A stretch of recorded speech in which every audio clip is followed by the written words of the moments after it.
আল্লাহতে যার পূর্ণ ঈমান, কোথা সে মুসলমান। 711 থেকে 1492 খ্রিস্টাব্দ পর্যন্ত সুদীর্ঘ 800 বছর স্পেনে মুসলিম শাসনের বেদনা বিধুর অবসানের এক ভয়াবহ অধ্যায় রচিত হয়েছিল সেদিন 1 এপ্রিল।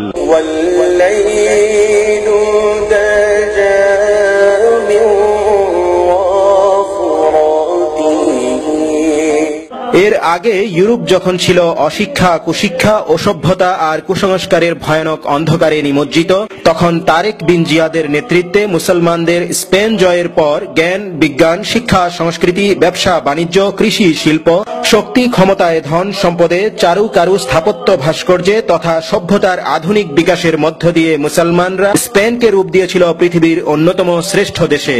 বিশেষ করে কর্ডোবা ছিল ইউরোপ মহাদেশের সবচাইতে সুপরিকল্পিত ও সুসমৃদ্ধ নগরী। লন্ডন, প্যারিসের রাস্তায় যখন সরকারি বাতি ছিল না, তখন কর্ডোবার রাস্তা মাইলের পর মাইল আলোকিত থাকত। পরিষ্কার পরিচ্ছন্ন সড়ক, সেতু, 600 মসজিদ, 50টি হাসপাতাল, 80টি বেসরকারি কলেজ, পৃথিবী বিখ্যাত কর্ডোবা বিশ্ববিদ্যালয়, সেই সাথে 84,000 বিপণী, 900 গোসলখানা ও 2 লক্ষাধিক অট্টালিকা সমৃদ্ধ কর্ডোবা পরিণত হয় পৃথিবীর অন্যতম শ্রেষ্ঠ নগরীতে।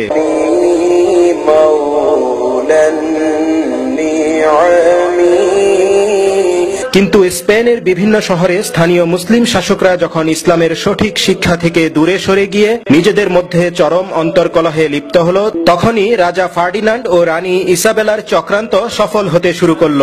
একে একে বিভিন্ন শহরের নিয়ন্ত্রণ হারাবার পর সর্বশেষ ঠিকানা এই কর্ডোবার মেদিনাত আল জাহরাতে 1 এপ্রিলে এই মসজিদেই লক্ষাধিক মুসলিম পুরুষকে আগুনে পুড়িয়ে দেয়া হয়, আর এই সাগরেই সুপরিকল্পিতভাবে ডুবিয়ে দেয়া হয় লক্ষাধিক মুসলিম নারী ও শিশুদের।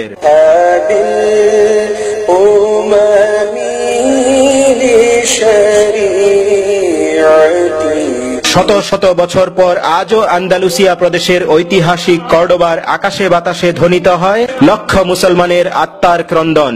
আর গ্রানাডার আলহামরা প্রাসাদের এই নিশান বিশ্ববাসীকে অনাগত কাল ধরে জানান দিয়ে যাচ্ছে স্পেনের প্রতিটি ধূলিকণায় মিশে থাকা মুসলমানদের গৌরব গাথা।